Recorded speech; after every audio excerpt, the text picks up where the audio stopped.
Bonjour chers auditeurs et auditrices, bienvenue dans cet épisode de Dom Talk, le podcast qui donne la voix aux ultramarins à travers leur parcours de vie.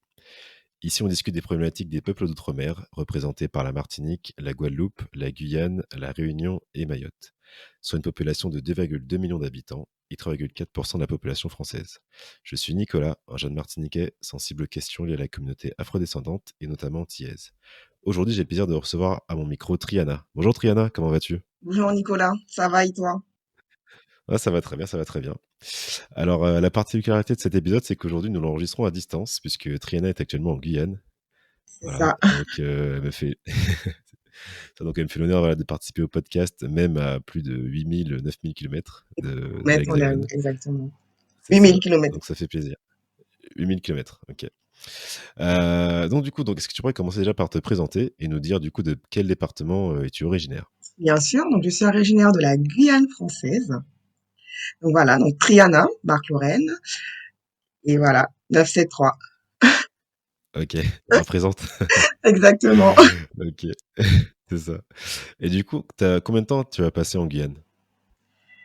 Alors Nicolas, je suis guyanaise à 200%. C'est-à-dire, j'explique un petit peu.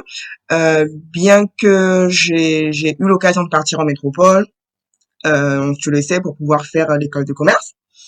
Je suis vraiment partie. J'ai pris mon bagage et je suis revenue d'aussitôt. Je suis revenue en Guyane. Donc oui, j'ai fait 3 ans à l'extérieur pour pouvoir valider le master d'école de commerce et je suis revenue en Guyane. Donc ça fait bien 4 ans que je suis revenue après la diplomation 2017. Voilà. D'accord, OK, OK. Donc voilà, donc t'as grandi, t'es né, t'as grandi en Guyane. Voilà, la plupart, 90% de ta vie, quoi. 90%, 90, Voilà. 97 même pour cent. OK, OK. Et du coup, Exactement. comment tu décrirais la vie en Guyane? Enfin, pour moi, la vie en Guyane, en fait, elle est comme la vie nulle part ailleurs, c'est-à-dire que je sois originaire de la France hexagonale, que je sois de la Guadeloupe, peu importe d'où on est issu, euh, je pense que ce qui est important, c'est de se sentir chez soi. Donc, avant même de mettre des mots sur comment pourrait être sublime ou moins extraordinaire la Guyane, je pense que le plus important, c'est de se sentir chez soi. Et c'est ce qui prime. Parce qu'en général, quand on me pose cette question-là et qu'on demande comment fais-tu, parce qu'il n'y a pas forcément beaucoup d'activités, il n'y a pas forcément beaucoup de loisirs, etc. Mais est-ce que tu t'ennuies pas? Non, parce que je suis chez moi et que c'est une habitude, c'est une accoutumance, c'est quelque chose qui est. Et donc voilà, la vie en Guyane est effectivement particulière dans le sens où 90% du territoire est occupé par la forêt vierge. Euh, le seul développement de la Guyane se fait sur le littoral et les villes sont très espacées les unes des autres. Par exemple, je prends l'exemple de la commune dans laquelle je vis, donc Mana, qui se trouve à 240 000 kilomètres du chef-lieu Cayenne. En 3 heures pour faire la route, d'autoroute, on a une route nationale. Donc, enfin, c'est sûr que en termes de développement, il n'y a pas grand-chose, mais on a nos propres richesses et on a nos propres accoutumances et c'est ce qui fait que pour moi la Guyane est riche. Elle est riche de par sa particularité. Voilà. OK, d'accord. Elle est riche à quel niveau? En termes d'expérience, de qualité de vie? À quel niveau pour toi elle est riche? Pour moi, c'est surtout la qualité de vie, Nicolas. Dans le sens où, après, on n'est pas revenu sur mon parcours. Effectivement, on n'a pas forcément parlé de mon parcours, mais j'ai eu l'occasion bien évidemment, donc d'évoluer en métropole, de par l'école de commerce. Grâce à l'école de commerce, j'ai eu l'occasion de partir à Londres. J'ai eu l'occasion de partir aux États-Unis, où j'ai vécu 6 mois, où j'ai eu l'occasion de visiter de nombreuses villes, New York, Washington, Miami, Orlando. C'était magnifique, ce fut de belles expériences. Mais justement, le fait de partir, d'avoir cette ouverture sur le monde, la France, les États-Unis, Londres, l'Angleterre, le fait d'avoir cette ouverture sur le monde et de pouvoir voir ce qui se passe ailleurs, oui, c'est magnifique. Mais pour moi, c'est simplement enrichissant. Et ça vient probablement du fait que j'ai toujours vécu en Guyane, j'ai toujours eu cette habitude d'avoir une vie ou qui n'est pas empreinte de stress. Et je pense que c'est cette tranquillité d'esprit, cette richesse humaine en fait qui m'imprègne et qui m'a incité à revenir et justement à me sentir imprégnée dans ma Guyane. On a, enfin, comment dire ça? Pour moi, je pense que la qualité de vie, vraiment, prime énormément. J'ai vécu le stress d'avoir à surveiller l'heure, qu'il faut prendre, enfin, le bus, il passe à telle heure, donc il faut absolument que je sois devant l'arrêt de bus à telle heure pour pouvoir me rendre, peu importe, à l'école, à un rendez-vous, à un entretien, etc. Il faut être pressé, on croise quelqu'un dans la rue, on peut pas se dire bonjour, même si tu dis bonjour, ton bonjour, tu le gardes et tu l'avales à travers de la gorge parce qu'on va pas forcément te répondre. Les gens, ils sont stressés, pressés, ils sont stressés, pressés, et nous, on vient un peu de nos îles, même si la Guyane n'est pas une île, mais c'est un peu comme ça qu'on définit un peu les départements d'outre-mer, de nos îles, et un peu, excuse-moi de l'expression, mais un peu à la babacool. Mais ça ne veut pas pour autant dire que nous ne sommes pas des gens avec de la motivation, que nous ne sommes pas des travailleurs, que nous ne sommes pas des conquérants. C'est juste qu'on a une manière différente d'aborder les choses, une manière différente de voir les choses, une culture différente, et une approche différente en fait de la vie en société. Parce que indépendamment du fait effectivement qu'on explique qu'on vient de la France, on a effectivement il y a une diversité culturelle qui fait les spécificités en fait, je pense, des DOM. Voilà. Tu parti du coup 3 ans pour étudier dans l'Hexagone. Qu'est-ce que tu retiens le plus de ton arrivée là-bas? Qu'est-ce qui t'a marqué? Qu'est-ce qui t'a vraiment fait un choc, si on peut dire, ou voilà? Alors moi, je voudrais revenir, enfin, partir du commencement. Je voudrais quand même, si tu permets, Nicolas, partir du commencement, c'est-à-dire que à la base, j'étais pas forcément partie pour faire mes études en métropole, en hexagone. C'est-à-dire que j'ai commencé, je savais pas après le bac, donc j'ai eu un bac ES. Après le bac, je ne savais pas trop quoi faire, comme la plupart des étudiants d'ailleurs. J'avais dans en premier vœu de partir à l'université pour une licence d'AES.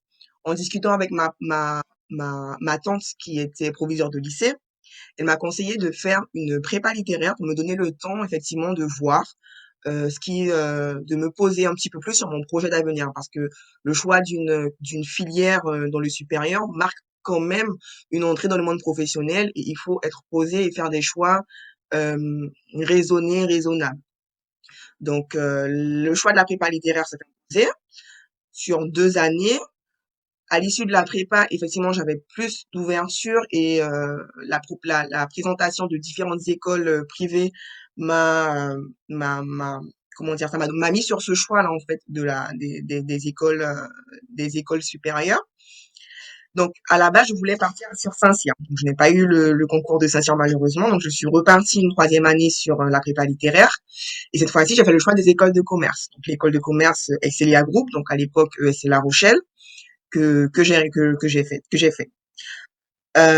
Donc ça veut dire que après 3 ans, donc j'ai eu mon bac à 17 ans, 17, 20 ans, donc je suis partie à 20 ans, c'est-à-dire que j'avais déjà un peu plus de maturité, un peu plus d'ouverture d'esprit. J'ai eu le temps de mûrir un projet. Quand on part à 17 ans, on est toujours quand même assez jeune, on n'est pas encore majeur. Donc voilà, on est toujours sous le joug des parents. Donc à 20 ans, je pense qu'on a déjà un peu plus d'ouverture d'esprit, de maturité. Malgré ça, je t'avoue, Nicolas, que j'ai quand même été euh, face à un choc culturel. On n'a pas l'impression, on n'a pas idée, parce qu'on se dit, ben, la France hexagonale, on la connaît. On y est déjà parti en vacances pour les plus chanceux. Mais c'est vrai que partir 2 mois, juillet, août, donc les mois les plus chauds, et partir pour toute une scolarité, c'est pas, je t'avoue que du coup, les choses sont différentes. C'est pas la même chose. Déjà, on a effectivement le fait d'être loin de sa famille, donc on a 8000 kilomètres. Le choix est difficile. On a à assumer un foyer, chose qu'on ne faisait pas parce qu'on a été chez les parents. Enfin, on a plus la possibilité de rentrer chez nous les week-ends, donc on est un petit peu déconcerté quand on voit les camarades de classe rentrer chez eux le week-end ou pendant les longues vacances de 2 semaines. Nous, on n'a pas cette possibilité.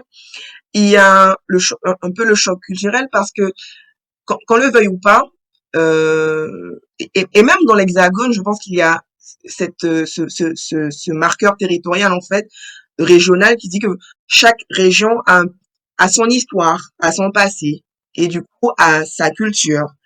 Et c'est vrai que la présence d'une langue commune, en fait, nous donne l'impression d'appartenir à un tout, chose qui reste quand même vraie, mais on a chacun nos particularités, qui fait que quand on arrive en métropole, qu'on le veuille ou pas, il y a une acculturation à avoir. Il y a ce temps d'adaptation, de par le climat, de par les habitudes sociétales. C'est-à-dire, moi, si je dois prendre mon exemple, je prends un exemple. Euh, donc, quand on arrive en école de commerce, on a cette particularité d'avoir à intégrer une association en première année. Donc, j'avais intégré l'association d'étudiants. Et moi, j'ai été tout de suite un peu en désaccord avec ma responsable, puisque il y a une fois, elle m'a demandé de participer à à une soirée d'intégration qui se faisait le jeudi soir. Pour moi, c'était impossible. Ce ne sont pas des choses qui collent avec notre façon de voir, avec nos réalités. Je sais que le vendredi matin, je dois me réveiller pour aller à l'école. Je sais que moi, je n'ai pas envie de braver le froid parce qu'il fait super froid et que moi, je suis absolument pas habituée au climat. C'est ma première année. Je n'avais pas cette envie de participer à la soirée d'intégration. Et j'avoue que ça a froissé, ça a dérangé parce que enfin j'ai eu droit mais oui mais tout le monde a froid, on a froid, tout le monde a froid. Oui mais non, en fait prenez le temps de vraiment vous poser, essayez de comprendre. Oui, nous sommes français. Oui, nous parlons le même langage. Oui, on se rejoint sur pas mal d'idées, mais on a quand même cette différence culturelle qui fait que sur certains points on sera plus réservé que sur d'autres points. Donc voilà, et donc c'est vraiment ce choc, oui, j'ai été moi-même choquée et comment t'expliquer? Enfin, je vais essayer de rassembler tout ça en fait dans le sens de se dire, il y a quand même eu le bon côté des choses dans le sens où on s'est quand même retrouvé entre ultramarins. Donc ça réchauffait quand même un peu le cœur. Et justement, du fait de savoir que nous, on a cette ouverture d'esprit et de se dire, on sait qu'on vient de la Guyane et on sait que la Martinique, bah, les choses sont différentes. On parle le créole, mais des créoles différents. Et ça a été vraiment un enrichissement dans on se sent de se dire qu'on prend le temps de connaître et d'apprendre les cultures des autres. Et donc, oui, ça a été difficile, mais en même temps, ça a été une belle expérience de partir et de voir autre chose dans la métropole. Tu dirais du coup que ces divergences par rapport, voilà, avec ta responsable d'association, est-ce que ça t'a créé des difficultés à créer ton cercle social? Ou du coup, tu t'es reposé sur les autres étudiants ultramarins pour pouvoir avoir un cercle social? Comment ça s'est fait pendant ton temps, en école?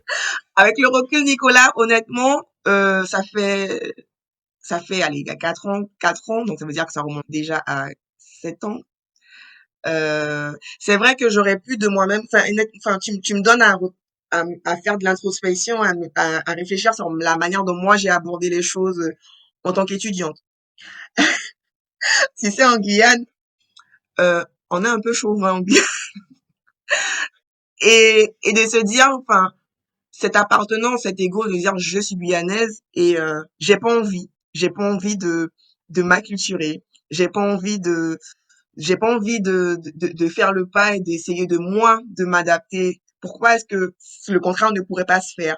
C'est-à-dire, j'ai pas envie de devenir quelqu'un d'autre. J'ai pas envie de devenir différente que qui je suis.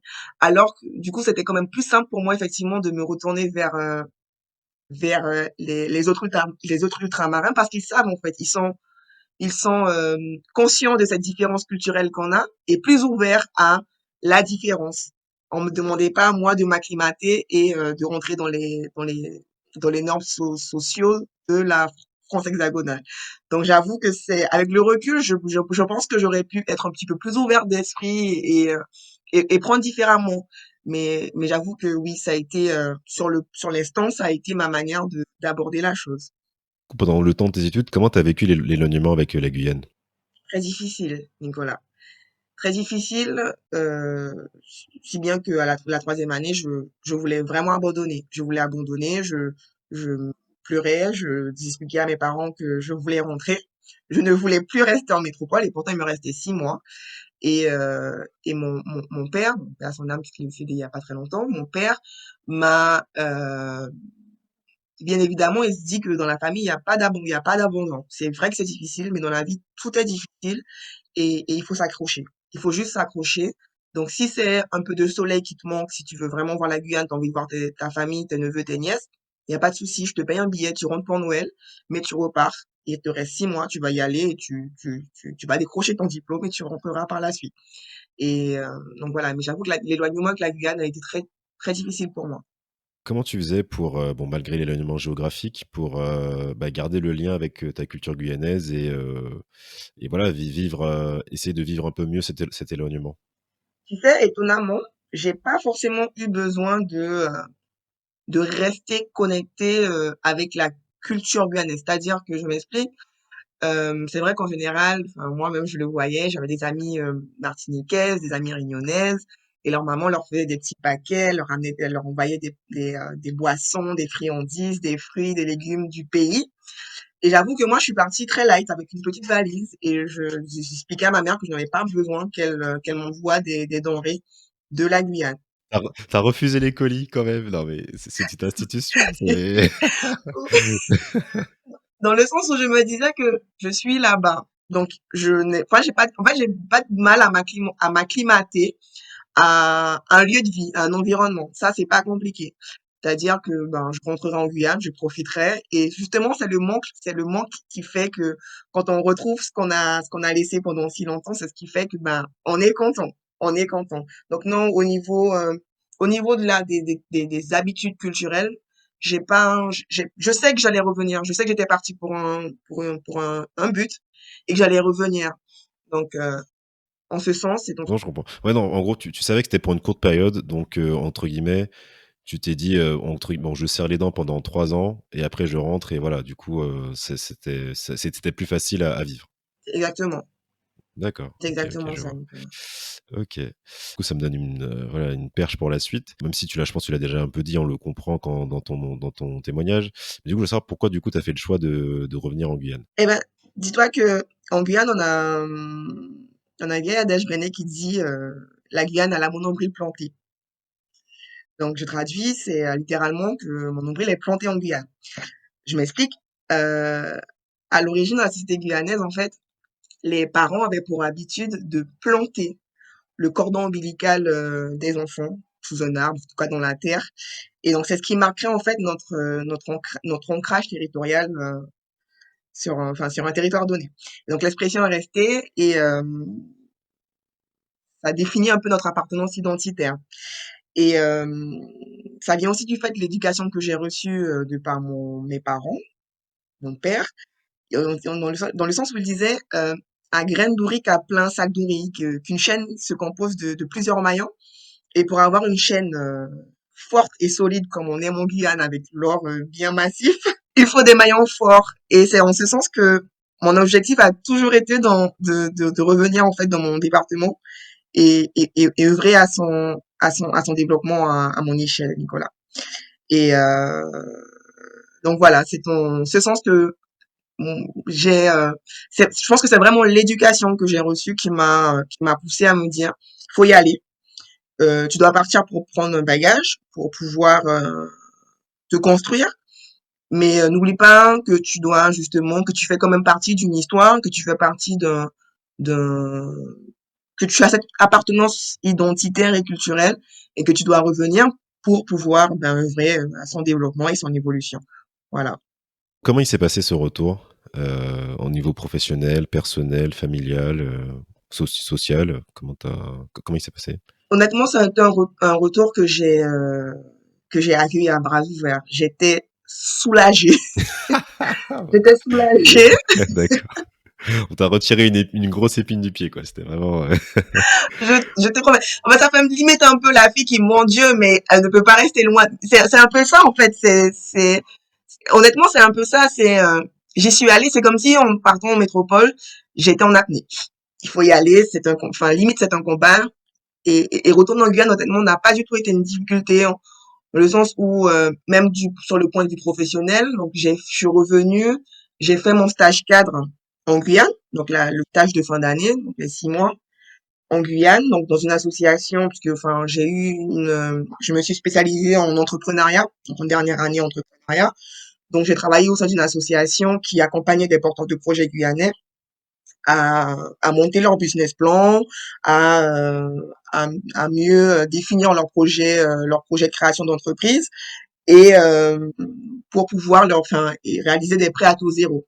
C'était une association qui faisait des prêts, en gros des finances alternatives. Donc à l'issue de mon stage cadre, on m'a proposé un CDI. Donc je suis partie pour passer je suis repartie en métropole pour soutenir mon mémoire. Et je suis revenue, donc j'ai commencé à travailler vraiment dans le même, directement. J'ai fait 5 mois dans la structure et je suis repartie, on m'a débauchée de mon ancienne structure. Donc honnêtement, enfin, au niveau professionnel, euh, c'est vrai qu'on a cette chance-là en fait. En tout cas, enfin quand je dis on a cette chance, c'est nous étudiants qui sommes partis se former, revenir avec un bagage. On a cette chance-là de pouvoir très jeune, très tôt dans notre carrière, pouvoir occuper des postes à responsabilité, puisque on a souvent des profils en fait qui sont très recherchés par les employeurs et qu'ils ne trouvent pas, ils sont désespérés à trouver des profils qui correspondent aux nôtres. Donc, je t'avoue que j'ai pas eu de difficultés particulières au niveau professionnel. Au niveau familial, c'est vrai que le retour a été un peu difficile dans le sens où, bah, qu'on le veuille ou pas, on s'habitue à vivre seul, on s'habitue à être seul. Et le retour dans la famille est parfois un petit peu compli compliqué, oui et non, mais compliqué dans le sens où on doit réapprendre à vivre en communauté, on doit réapprendre à vivre avec les siens et ne plus vivre en recluse tout seul et s'ouvrir aux autres. Le retour au niveau social n'a pas du tout été compliqué puisque on est parti avec les amis un petit peu sur la même période et je pense qu'on avait un petit peu tous justement cette éducation où il faut revenir au pays, donc on s'est retrouvés. Donc j'avoue que non, le retour n'a pas du tout été compliqué, enfin de manière générale. Je l'ai vraiment accueilli à bras ouverts ce retour en Guyane. Justement, tu parlais au niveau familial, ouais, parce que du coup, là, actuellement, tu vis chez ta mère, du coup. Donc les choses, enfin, quand je suis revenue en Guyane, effectivement, je vivais chez mes parents. C'était plus simple. On vient d'arriver, on a une grande famille, une grande maison, donc ça va. Il y avait pas de difficulté. Aujourd'hui, je vis toujours chez mes parents, mais j'avoue que mes parents ne vivent pas dans la maison. J'ai perdu mon papa il y a pas très longtemps. Ma mère a décidé de partir vivre sur Cayenne. Donc oui, je vis chez mes parents, mais c'est comme si je vivais toute seule dans un appartement et que j'avais pris mon indépendance. Donc voilà. J'avais une question, enfin, c'était plus par rapport, du coup, à la problématique du logement. C'est qu'est-ce qui fait que, est-ce que du coup les loyers sont chers en Guyane? Qu'est-ce qui fait que du coup enfin, t'as pas pu du coup prendre ton appartement toute seule tout de suite? Non, honnêtement, ça a été un choix personnel. J'aurais très bien pu prendre un appartement et partir vivre de faire de mes propres ailes, mais ça a été vraiment personnel. C'est vrai que c'est pas forcément abordable. Il y a une vraie problématique de logement en Guyane dans le sens où il y en a pas suffisamment non plus pour euh, pour accueillir les nouveaux entrants. Mais je pense que enfin c'est vraiment en tout cas pour ma part, ça a été un choix personnel. Ça a été un choix personnel. Et cette problématique du logement, est-ce qu'elle est, parce que du coup tu disais que la majorité du territoire de la Guyane est recouverte par la forêt, est-ce que c'est à cause du coup de cette topographie-là, ou c'est vraiment parce qu'il n'y a pas assez de construction? La Guyane a un territoire assez particulier dans le sens où il y a une grande partie du territoire qui appartient à la réserve naturelle au niveau de l'État, donc qui n'est pas forcément constructible. Donc voilà. Mais je pense que la problématique relève plutôt du manque de construction. Les choses sont en mouvement, donc c'est-à-dire que il y a de plus en plus de choses qui se font, mais il y a eu un retard, en fait, un décalage entre le moment où il a fallu prendre en main la construction de nouveaux logements et la population grandissante. Donc, l'écart est amené à se résorber, mais c'est vrai que aujourd'hui, à l'instant T où on parle, il y a cette problématique du logement. Donc, que ce soit, enfin, pour pouvoir vraiment comprendre la chose, il faudrait vraiment recentrer la Guyane et pour pouvoir mieux comprendre les problématiques dans le sens où il y a pas, on gagne, il y a pas, on n'a pas énormément de villes qui sont attractives dans le sens où qui amènent la population et qui amènent la population à rester. Donc il y a Cayenne, avec les communes environnantes, donc Matoury, Rémière-Montjoly, Macouria, Kourou, et Saint-Laurent-du-Maroni. Moi, je vis à Mana, donc c'est pas forcément une commune qui est attractive dans le sens où la population vient et reste. Euh, donc, les choses sont plus en mouvement, effectivement, dans les communes dites attractives. Donc, parce qu'il y a de plus en plus de population arrivante, et donc de plus en plus de logements qui sont construits. Mais les plus petites communes restent avec ces problématiques-là de où est-ce qu'on loge nos populations qui reviennent et qui viennent et qui restent. D'accord. Ok. Voilà. D'accord. Ok. Bah écoute, Rihanna, on arrive. J'ai encore quelques questions pour toi, mais on arrive bientôt Mhm. à la fin de notre échange. Du coup, je voulais savoir, qu'est-ce qui t'a donné envie de participer à ce podcast? Eh bien, Nicolas, quand tu m'as contacté pour me faire part de ton idée, j'ai trouvé ça génial parce qu'il est vrai en fait, on n'a pas un petit peu comme dans les histoires, donc un peu comme dans notre histoire, il n'y a pas d'écrit. Il n'y a pas de mode d'emploi, il n'y a pas de quelqu'un qui nous explique, qui nous décrit comment se passe la vie, euh, des ultramarins qui partent pour leurs études.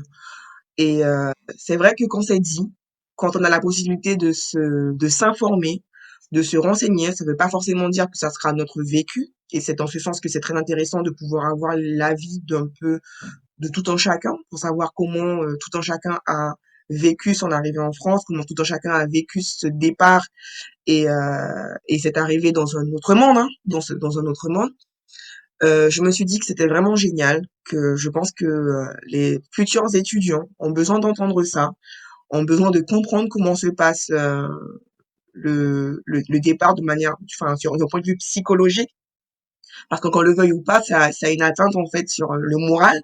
Et malheureusement, on doit souvent redoubler d'efforts pour pouvoir rester concentré et se dire, ben, faut gérer plusieurs choses, et notamment le bagage émotionnel qu'on transporte avec nous en partant en métropole.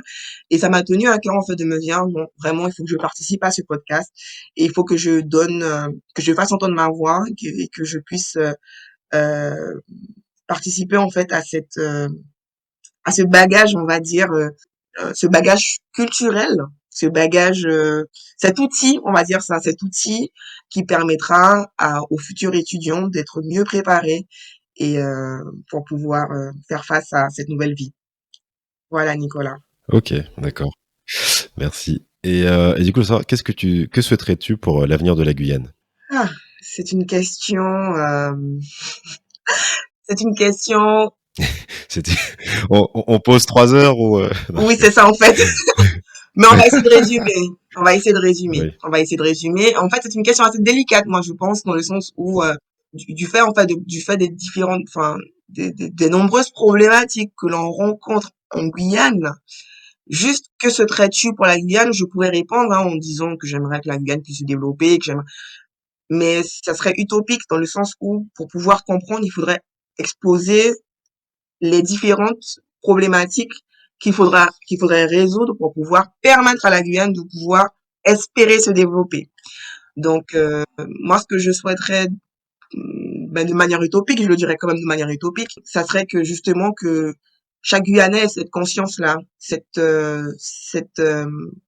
ce marquage culturel ou plutôt comment dire, justement ce petit truc d'éducation que m'a laissé mon papa, de se dire en fait que c'est justement c'est chaque maillon de la chaîne qui va faire la chaîne, qui va concevoir une chaîne forte. J'aimerais que justement chaque Guyanais ait conscience de ça et qu'il prenne enfin conscience que c'est en se mettant ensemble, en ayant conscience d'un combat collectif, d'une prise de conscience collective qu'on arrivera à quelque chose. C'est ce que je souhaiterais pour la Guyane. Voilà. d'accord, ok. Et bon, tu as peut-être répondu un petit peu à la question, mais ce sera ma dernière question du coup. Si tu avais un message à faire passer aux Guyanais, lequel serait-il? Ça serait ça. Mon frère Clémenceau, Franco Scienti Beta et puis Doubout. C'est pas en tapant du poing sur la table qu'on se fait comprendre. C'est justement en analysant les choses et en se positionnant de manière stratégique à des positions stratégiques qu'on réussira à faire avancer les choses. Petit à petit, c'est pas grave, mais mieux vaut ça que que de foncer et de ne pas, de n'en rien, de ne rien en retirer. D'accord. Voilà. OK, d'accord. Bah, écoute, je te remercie beaucoup pour ce beau témoignage. Je trouve il C'est est moi qui vraiment te remercie, Nicolas. je t'en prie, merci et parce que je trouve qu'il est très fort et très très puissant et voilà, j'avoue ça ouais, ça me touche. J'avoue ça oui, parce que je me retrouve dans ce que tu dis. Après, je t'avoue que le temps était un peu court, donc j'ai essayé de faire, moi je suis une pipelette, hein, donc j'ai essayé de faire un peu, j'ai essayé de faire condenser. Donc j'espère en tout cas que j'ai pu apporter suffisamment de poids, en tout cas que mes propos ont eu du poids et du sens et que ça permettra effectivement de servir à, comme je te disais, aux étudiants ou même de toutes les manières aux autres, à toutes les personnes qui souhaitent découvrir les ultramarins et ce qu'on découvre et ce qu'on vit de par notre départ sur la métropole. Exactement. Bah, c'est totalement l'objectif de ce podcast, c'est du coup, voilà, créer des débats au sein de nos communautés, partager, voilà, l'information entre nous et aussi un aspect pédagogique sur toutes les personnes qui sont curieuses de nos parcours, qui ne connaissent pas ou qui veulent en savoir plus, qu'elles découvrent un peu, voilà, qui nous sommes et ce par quoi ce que nous traversons. Voilà. Bah, en tout cas, voilà, je tiens à te remercier, Triana. Très beau projet, Merci Nicolas. beaucoup. Je tiens à te remercier pour ta participation à Dumb Talk. Chers auditeurs et auditrices, je vous remercie d'avoir écouté cet épisode. Je vous invite à retrouver du coup nos épisodes sur toutes les plateformes d'écoute, donc Apple Podcast, Deezer et Spotify. N'hésitez pas à laisser des commentaires et le noter 5 étoiles. Je vous dis à bientôt, bon courage, un lot de soleil et plis fos.